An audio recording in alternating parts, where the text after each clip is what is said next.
समय की बात है। एक छोटे से गांव में एक गरीब किसान रहता था। वह बहुत मेहनती था, लेकिन उसकी मेहनत के बावजूद वह अपने परिवार की बुनियादी जरूरतें पूरी नहीं कर पा रहा था।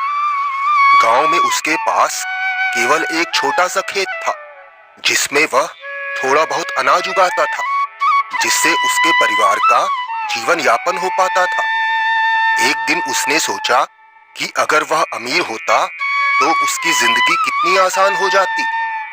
वह रोज सोते समय भगवान से प्रार्थना करता, भगवान, बस एक रात के लिए ही सही मुझे अमीर बना दो।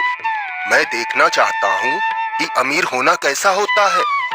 एक रात उसने सपना देखा कि वह बहुत धनवान हो गया है। उसके पास बड़ा सा घर और महंगी गाड़ी सब कुछ था, और उसके नौकर उसके आदेशों का पालन कर रहे थे।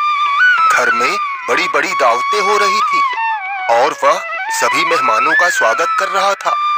वह महल की सुख सुविधाओं में इतना खो गया कि उसे समय का ध्यान ही नहीं रहा। अचानक एक नौकर ने आकर कहा, मालिक, सुबह हो गई है, अब आपको नींद से जाग जाना चाहिए।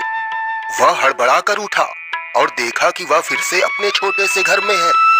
उसका सपना टूट गया था। अब वह फिर से उसी गरीब किसान की जिंदगी में लौट आया था।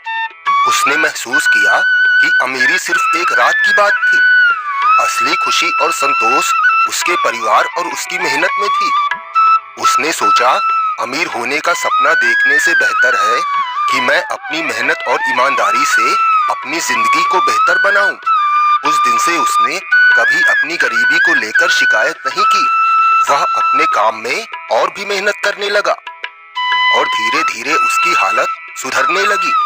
वह समझ गया था कि असली सुख और संतोष मेहनत में है, न कि धन दौलत में। इस तरह उसने सच्ची खुशी और संतोष पाया और उसके बाद कभी अमीर बनने का सपना नहीं देखा।